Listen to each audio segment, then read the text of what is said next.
Bonjour à tous, c'est Chando, j'espère que vous allez bien. On se retrouve aujourd'hui pour une nouvelle histoire. Aujourd'hui, je vais vous raconter l'histoire de Lucie. Lorsque Lucie avait 15 ans, elle vivait dans une petite ville rurale, à 20 minutes de la ville la plus proche. Lorsqu'il lui arrivait de rencontrer quelqu'un, il était plus facile pour elle de lui dire qu'elle vivait à Grand Falls plutôt que dans ce petit village où elle habitait. Souvent, on préfère dire qu'on habite à Toulouse plutôt qu'à Plaisance-sous-Touches. Chacune des maisons du secteur était bordée de champs, de forêts, de sous-bois et de vergers. Les habitants possédaient donc tous beaucoup d'espace, mais par conséquent leur demeure était parfois extrêmement isolée.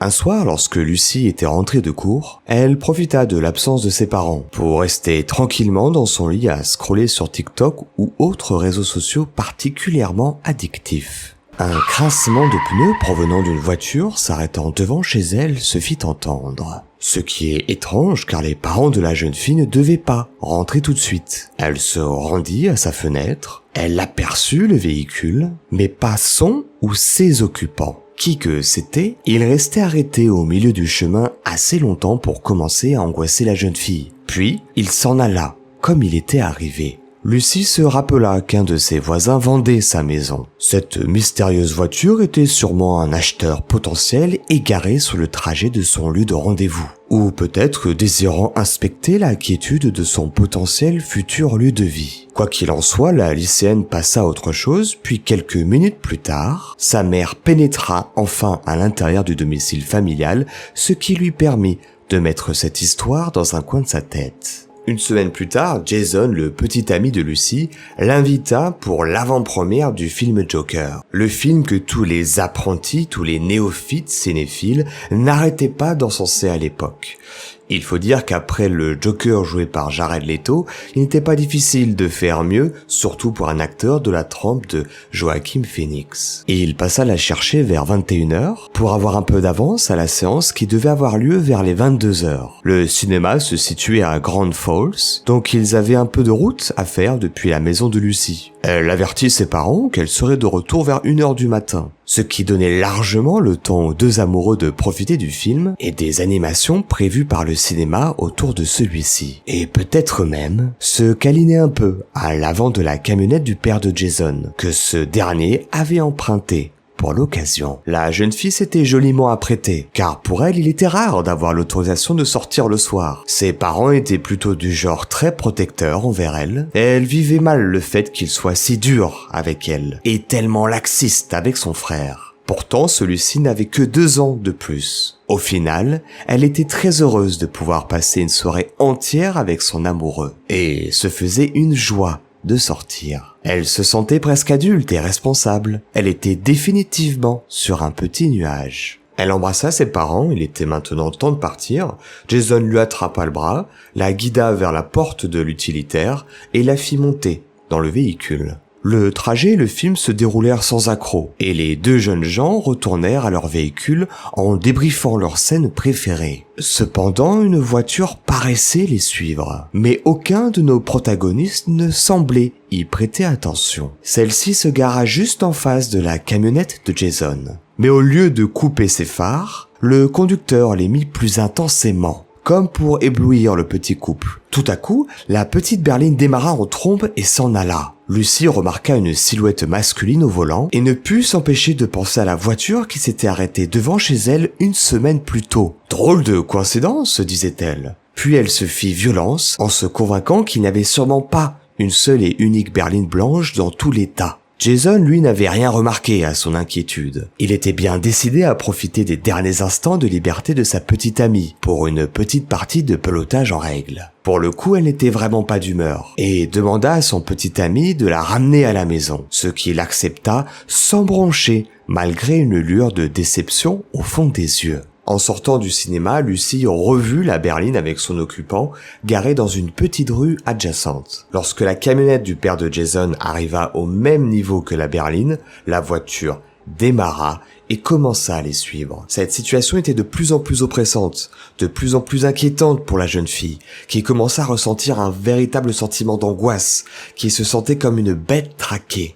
Elle demanda à Jason d'accélérer, et elle lui raconta ses doutes. Il se moqua d'elle, mais ne pouvait louper une occasion de fanfaronner avec une conduite un peu plus sportive que d'ordinaire. C'est au bout d'une quinzaine de minutes de route qu'il réalisa que leur poursuivant était toujours là. Il roulait tout aussi vite et avait l'air déterminé à ne pas se laisser distancer. Ce n'est qu'arrivé devant le domicile de Lucy que la voiture les dépassa, au ralenti. L'homme à l'intérieur de l'habitacle semblait les regarder fixement, mais finit par poursuivre son chemin. Elle n'avait aucune idée de ce qui allait se passer par la suite. Mais ce fut le début de 3 longues années de traque. Au fil des mois, elle reconnut le véhicule plusieurs fois, de plus en plus fréquemment. Elle se sentait poursuivie, elle ne se sentait certainement plus en sécurité. Mais elle n'en avait parlé à personne, à part à Jason bien sûr. Elle était réellement inquiète à l'idée que ses parents puissent la priver de sortie. Il devenait de plus en plus clair que l'homme à la berline la poursuivait, la suivait tout le temps.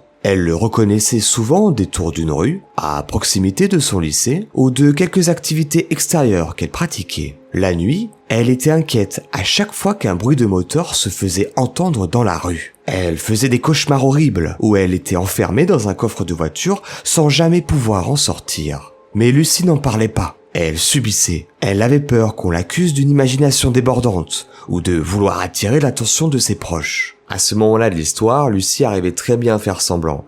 Elle arrivait très bien à donner le change, elle arrivait très bien à cacher toute cette histoire. Jusqu'au jour où une de ses meilleures amies, Rachel, va venir chez elle pour une pyjama party. Et pendant une soirée qui aurait pu paraître tout à fait normale, tout à fait banale, son amie Rachel va lui raconter une histoire qui lui est arrivée. Et c'est là que Lucy va changer d'attitude.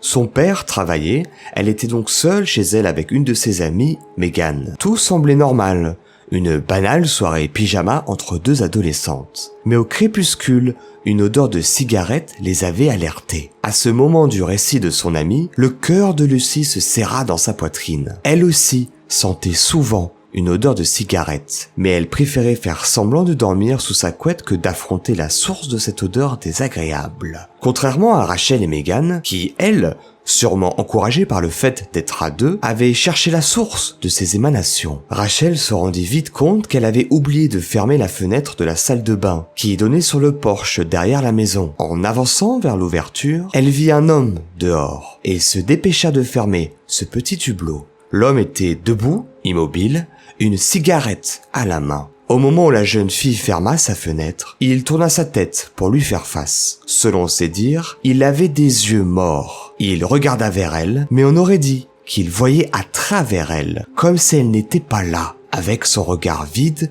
et inexpressif. Megan avait directement appelé la police, mais son amie était complètement paralysée face à l'individu qui, lui, était toujours planté face à elle comme un piquet. L'homme, lui, avait toujours sa cigarette dans la main, il ne la fumait pas, elle se consumait lentement, il était trop occupé à regarder Megan fixement avec un regard pervers et un sourire carnassier. Lorsque la fraise de cette cigarette atteignit le filtre, il la laissa tomber sur le sol et disparut dans l'obscurité de la nuit. Lorsqu'enfin la police arriva, les agents ne trouvèrent aucune trace de cet inconnu, qui prenait plaisir à faire peur à des jeunes adolescentes, à l'exception d'une poignée de mégots de cigarettes éparpillés sous le porche de Rachel. Après avoir entendu cette histoire, Lucy leur décrivait son harceleur, et le groupe de filles se rendit compte avec stupeur qu'il s'agissait du même homme. Ses amis la suppliaient d'en parler à la police, autant par inquiétude pour elle que pour étayer leur propre plainte. Alors, Lucy avait tout raconté, et ses parents furent furieux, mais malgré tout, ne la punirent pas. Ils avaient l'air de comprendre malgré tout. Un policier avait donné au groupe d'amis un numéro de téléphone portable qu'elle devait contacter à chaque fois qu'elle pensait voir l'homme à la berline. Mais malgré toutes ces dispositions, l'inconnu semblait toujours avoir un coup d'avance. Il rôdait toujours autour du domicile des jeunes gens. On trouvait toujours des mégots partout autour de leur maison, mais jamais il ne se faisait attraper. Les jeunes gens fantasmaient même sur le fait que ce harceleur possédait une radio de la police, ou n'importe quel moyen pour réussir à éviter les agents à chaque fois. Et ce calvaire dura encore 2 longues années de crainte, de trac et de paranoïa. Un soir, où Jason raccompagnait son amoureuse à son domicile, ils avaient un peu d'avance par rapport aux parents de Lucy. Et sachant que le couple n'avait pas le droit de se retrouver seul à l'intérieur du domicile familial, ils décidèrent d'attendre le père de Lucy dans la camionnette, sur la petite allée menant à la maison. Ils devaient arriver dans une petite dizaine de minutes, quand soudainement, derrière eux, à une dizaine de mètres, cette maudite berline s'arrêta et leur fit des appels de phare durant des longues secondes. Puis l'homme descendit de son véhicule en se dirigeant vers la portière passager du fourgon de Jason. Lucy éprouva un sentiment de rage et elle dégaina son téléphone pour appeler son père à l'aide. Et Jason, lui, sortit une batte de baseball de l'arrière de son véhicule et alla faire face à l'homme en le menaçant. Mais peu importe, le psychopathe fixait la jeune femme avec son sourire carnassier, puis décida de repartir tout tranquillement. Il se déplaça vraiment lentement, comme un tueur de vieux slashers des années 90. Des heures semblaient s'être écoulées avant que son père n'arrivât enfin. Mais bien sûr, trop tard. Son père était fou de rage. Il lui interdit donc de sortir pour autre chose que d'aller au lycée. Elle dut arrêter toute activité extrascolaire, toutes ses sorties en amoureux ou même avec ses amis. Il installa une série de caméras, entoura sa propriété avec des barbelés, mais sans effet. Et ils trouvèrent toujours autant de mégots de cigarettes dans le jardin, surtout devant les fenêtres. Et régulièrement, s'ajoutaient à ces désagréments des cadavres d'animaux en décomposition plus ou moins avancée. Les fameuses caméras furent rapidement détruites, avant même de capter quoi que ce soit d'intéressant. La famille avait tout essayé. Lucy n'en pouvait plus. Elle n'avait pas de nom pour déposer une ordonnance restrictive. Elle n'avait jamais réussi à lire cette maudite plaque d'immatriculation. Non pas que ça lui aurait fait se sentir mieux, mais psychologiquement, elle aurait peut-être ressenti un peu de protection de la part du système. Puis un jour, plus rien.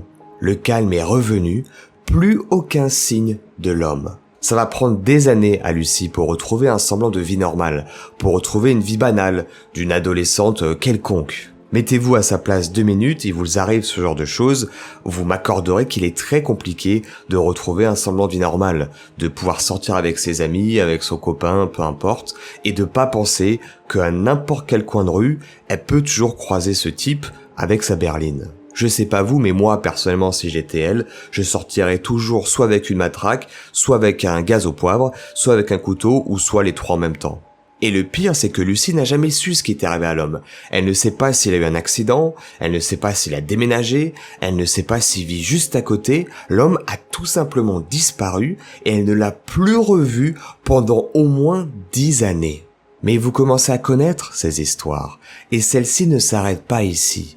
Il y a une suite et une fin à l'histoire de Lucy. En effet, elle a écrit cette histoire sur Reddit parce qu'il y a un événement qui est arrivé. Le maire du village voisin de Lucy s'est fait arrêter récemment pour des raisons obscures. Il était au cœur d'un énorme réseau de un grand P, voilà, je peux pas dire le mot sinon je vais me faire démonétiser et j'ai pas vraiment envie de me faire démonétiser. Mais voilà, il était au cœur d'un grand réseau de P et il avait énormément de disques durs, de photos, de vidéos de jeunes filles, particulièrement de jeunes filles, qui dormaient dans leur lit. Et dans les recherches, dans les enquêtes menées par la police, ils vont retrouver une clé d'un hangar. Et dans cet hangar, il y a une vieille berline poussiéreuse qui ressemble énormément à la berline de l'histoire de Lucy. Et le pire dans cette histoire, c'est que la profession de ce maire, enfin, la profession qu'il avait avant d'être maire, c'était d'être policier. Et c'est ainsi que s'achève notre histoire. Je vous laisse me dire dans les commentaires de la vidéo ce que vous avez pensé de la fin de l'histoire, ou du moins vos théories sur cette fin. Est-ce que vous pensez que c'est le maire, que c'est quelqu'un d'autre, que cette personne est décédée, qu'elle a disparu, qu'elle a déménagé, ou peut-être même qu'elle a été arrêtée dans un autre état des États-Unis? En ce qui me concerne, en tout cas, de mon humble avis et sans être Einstein ou Shakespeare, je pense très clairement que l'ancien maire, c'est lui le coupable. Pour plusieurs raisons. La première, c'est que avant, il était gendarme, enfin policier, donc il avait accès à toutes les informations de la police. Il pouvait aussi peut-être, je pense, avoir accès aux caméras, et peut-être que toutes les preuves qu'il y a eu, s'il y a eu des preuves, il aurait pu les supprimer, vu qu'il était policier. Donc pour moi, le plus cohérent, le plus intuitif, c'est clairement que c'était le maire, donc l'ancien gendarme de la ville, qui était le détracteur de Lucie. Bref, c'est la fin de cette vidéo. Comme vous avez pu le remarquer, elle est un peu différente des autres vidéos, de ce que je fais d'habitude. Si vous préférez plus ce style de vidéo, ce style de narration, d'échange dans la vidéo, n'hésitez pas, pareil, à me le dire en commentaire. Au moins, je saurai comment faire pour les prochaines vidéos. Et quant à nous, on se retrouve très vite pour une nouvelle histoire. D'ici là, portez-vous bien, c'était Chando. Ciao.